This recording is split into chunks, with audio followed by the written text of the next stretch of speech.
Hello, welcome to Shalom World. My name is Patricia Keane and we're coming to you from Maynooth in County Kildare, Ireland.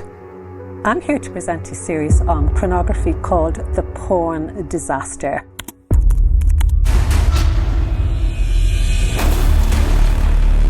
Parents don't want to believe that their child could be watching pornography. The pornography industry is looking for every child. So the peer pressure is on the child, but it's also on the parent. And it's very difficult when the child is like everybody else has one. If you put a mobile phone into their hand, you're putting a weapon into their hands.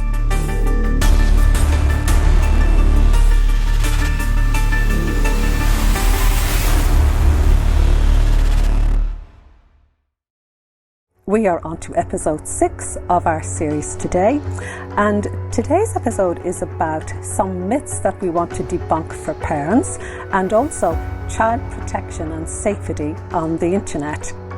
And my guest today, Father Chris Hayden, priest from the Diocese of Ferns, Ireland, Spiritual Director, St. Patrick's Seminary, Maynooth. Father Alan Hoffa, priest from the Diocese of Allentown, USA. He has BA in Philosophy and Masters in Divinity. Dr. Kielty Oberlin, she's from Ireland, doctorate in Psychology and Masters in Counseling, specializing in eating disorder recovery.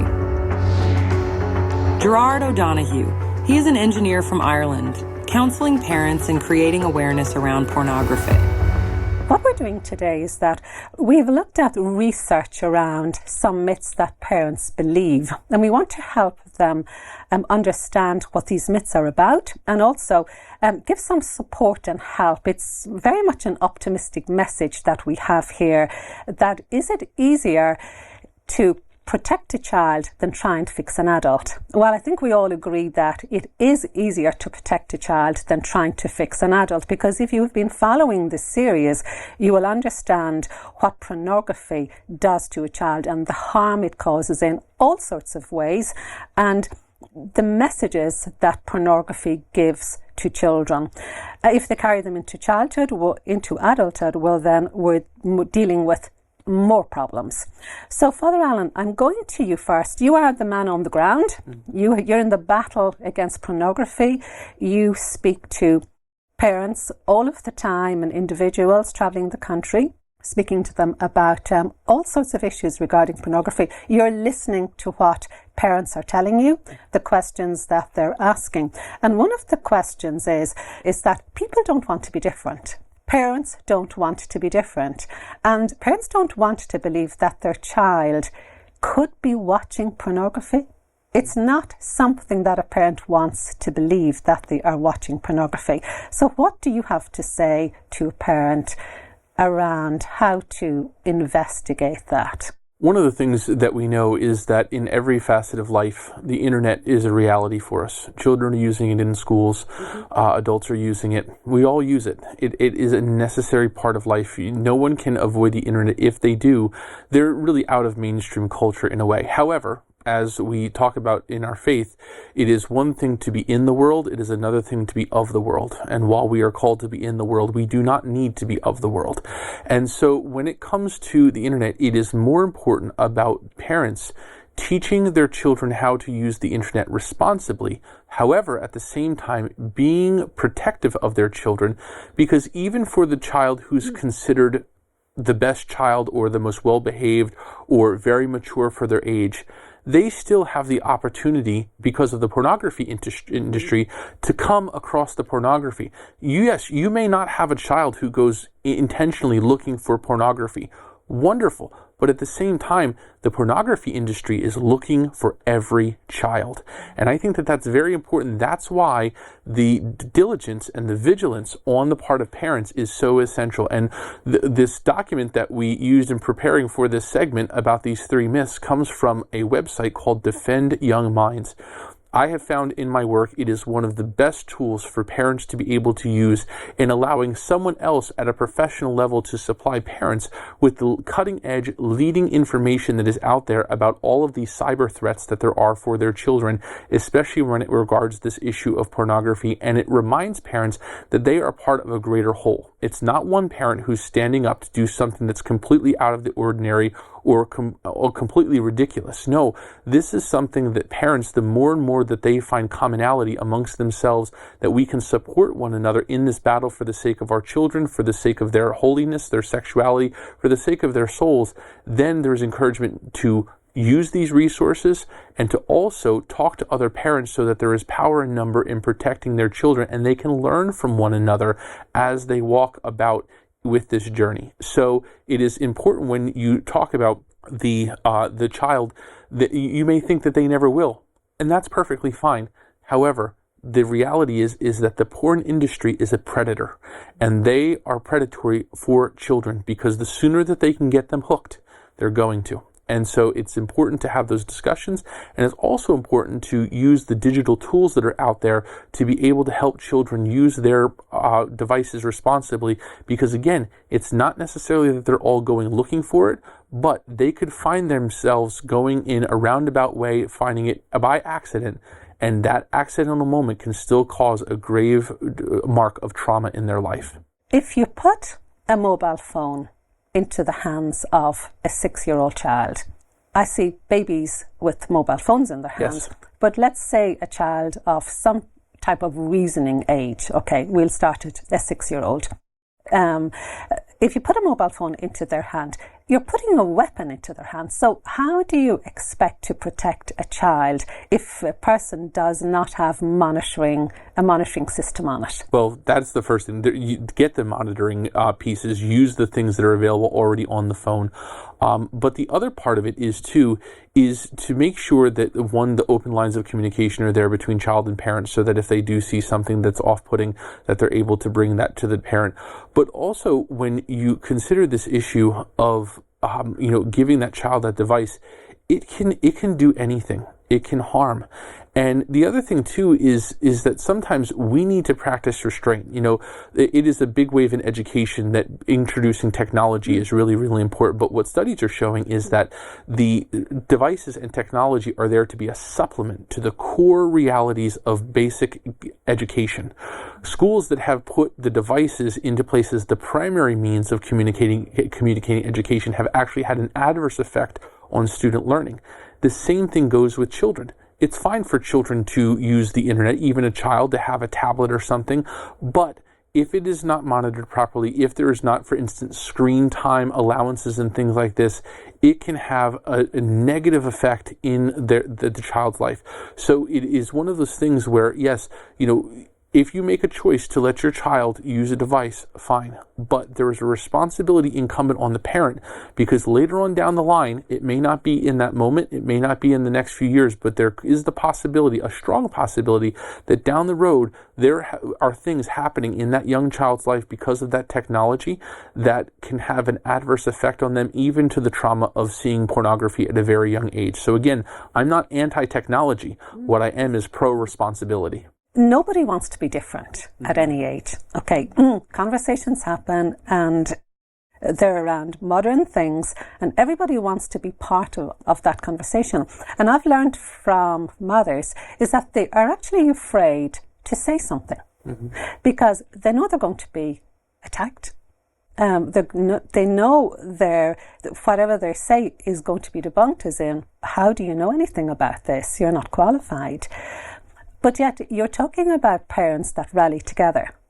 And how do you get parents to rally together? What's the language we need to use to teach parents that, when somebody says this to you, say that, that you're able to respond in an appropriate way?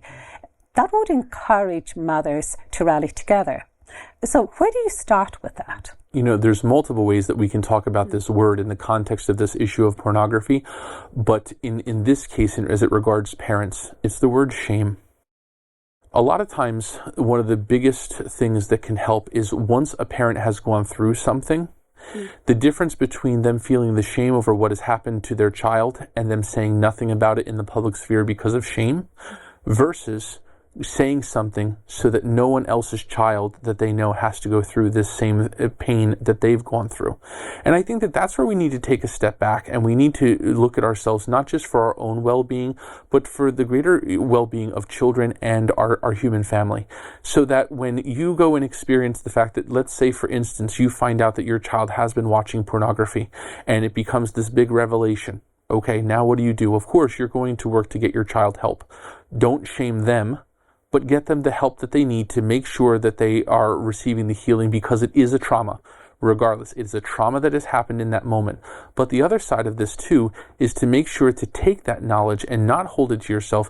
Again, even with all of these protections that we're talking about, let's be clear, all of these protections that we're talking about, it can still happen. The chances are greatly lowered of it happening, but it can still happen. So even with the most vigilant parent, okay, so that's for a parent to say, well, all the good parents, this would never happen to. No. What would be considered by some standard a good parent, it can still happen to their child. So in that vein, it is important to then not live under that shame of, I did something wrong as a parent, I'm a bad parent. Rather, I don't want this to happen to my child again. I don't want this to happen to my other children. I don't want this to happen to anyone else's children. And so there becomes the point of, when you're with other parents, to have that discussion because you care. At the end of the day, none of us would ever want to say that we had some type of knowledge that we could share with someone else that would have stopped their child from experiencing hurt or harm. This is the exact thing. For someone who is listening, watching this right now, you have the knowledge. You have the tools. Don't let anybody put you down to say, how do you know this? You don't know anything. You do, because the professionals are here talking about this reality. Now you have it, and go and share it. Go and share these videos. Go and share this information, because it can change and save lives. There's a school some miles away from here, and that local town had 3 consecutive suicides of young people. They were related to bullying. And it affected the whole community very, very badly. And the initiative came from the school itself to not allow children to bring in mobile phones. So these are under 13s, not to bring mobiles into the school. And then the initiative went really, really well. And parents then decided that, well, they weren't going to allow them a mobile phone until they were 13 years of age. Lovely. And the initiative just spread throughout the whole town. But what it did was that it changed the perspective of the word care. Instead of a parent feeling guilty that they had been snooping around their 13-year-old daughter or son's phone, they began to have a sense of, this is important, this is my place, there's pride in doing this because I'm actually showing that I care. Mm-hmm. So you had a whole town that came out and said, darn, we do care about our children. 13 years of age is the time when they go into secondary school. But between, that 0 and that 13, it gives the parents time to reshape the child's activities on the phone, to introduce more sport, more community activities. Mm-hmm. So if you were to encourage parents to do that, how would you go about it, Kielty? Yeah, we need to talk to the parents as a whole and show them that, to make a group decision, because the challenge is that, our father was saying, and you were saying, nobody wants to be different. And it's very difficult when the child is like, everybody else has one. And then both of you are standing against other initiatives of a whole town or a school getting behind an idea. I've heard of other schools where they make a pact at the beginning of first primary school not to have mobile phones until graduation, or parents can reassess at that point, but that it's a school policy that all parents in the school. I think it may be similar to what you're talking about. Father Alan, just going back to you again, because of your involvement with Integrity Restored, which is all about helping people recover from pornography and those that are damaged by it and betrayed by it and so on. But are there resources on Integrity Restored where people can look at that would help parents in this issue? Or does Integrity Restored have some books about this? One of the big things that we're about is education. Yes. It's important to make sure that that parents are educated to be able to help their child. And one of the books that we primarily promote is a book called Plunging Pornography, a Catholic Bathroom Book. And usually people get a chuckle out of it. At least over in the States, there are some people that have a tradition of a magazine basket or something in the loo, as they say it across the pond here, so that there's some type of reading entertainment as you're there using the facilities.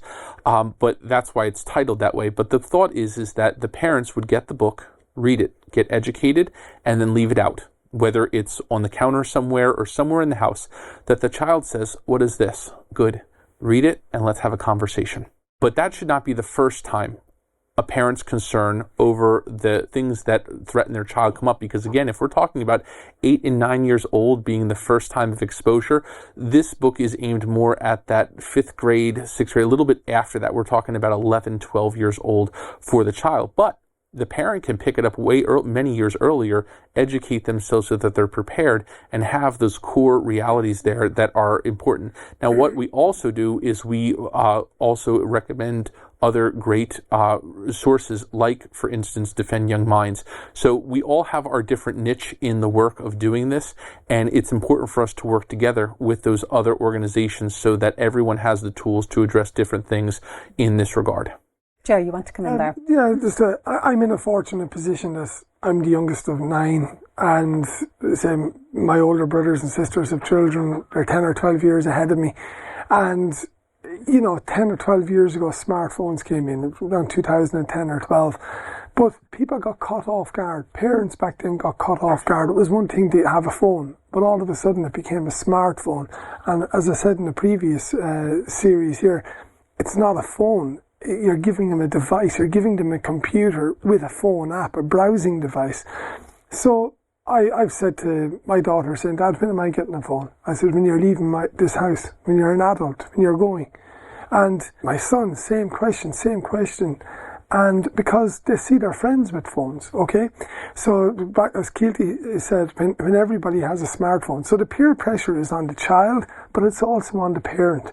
Now, so if I'm down on the side of the GEA pitch and I say my children aren't getting a phone at all, straight away the other parents are saying, "Oh, you're better, I'm going to get their back up." So I think where we have to go now with parents is the prevention. So this is where you put on the different filtering, because the phones are out there. So And they're going to stay. And to take a phone back off a child now, you may as well put 2 heads on their shoulders. They're going to stick out where the friends, everything. So that's not going to happen. So we have to be realistic. So let's have a look at safety devices for smartphones and the home routers, and everything where you can block that road to children accessing porn. So what have you got there, Ger, to begin with? There's one called Bark. Well, Bark is similar to Canopy. For example, I'll go with Canopy first. That's like artificial intelligence. So it will stop any pornographic images, etc., showing up. Same as websites. Where can you buy it? You can buy it online. And like, say, if you want 10 devices, a whole family suite is €100 a year. Bark is a little bit more expensive. The whole house is covered for around €150 a year. What about the home routers? What do we have to tell parents? Father Alan, do you know? When it gets into your internet service, a lot of that depends on the service that you have through your provider. Some of them can put certain things and restrictions on. A lot of times you get into higher IT realities. So when it comes to usually a home, using things like Bark and Canopy are usually the better way to go, because you're going to be having multiple expenses. And let's face it, who has while we care, at the same time, it is a financial reality that you're in taking on all this cost. So if you do have the ability to be able to call your internet provider and have a certain internet package that limits certain things, that's always a great thing. But using these different filtering softwares, because things like Bark and Canopy are also good in the regard of taking or keeping an eye on other things, for instance, bullying for the child and other adverse at-risk things that might be coming up in the context of the phone. And then what goes on top of that, which we can talk about it in a future segment, is when we get into Covenant Eyes, which is more for monitoring strictly in an accountability facet for those who have struggled with pornography. And that you can use that for younger or for teens if they've already been involved in it. But I think that Bark and Canopy would be sufficient at this point to be able to bring that as a usable tool for parents. So we're coming to the end of episode 6, and thank you for your sharing on this one and for your information. In episode 7, we're going to begin looking at have we become a pornographic people? What are we missing? Are we so used to looking at soft porn, which is everywhere, that we have moved to missing the porn images? So we're going to investigate that in view of, the disaster that pornography is for young families and parents. So please do join us for episode 7. Father, your closing prayer for this one, please. Oh, and it's Psalm 139. Oh, where can I go from your spirit, or where can I flee from your face? For it was you who created my being, knit me together in my mother's womb. See that I follow not the wrong path, and lead me in the path of life eternal. Thank you for watching Shalom World, and we look forward to you joining us for episode 7.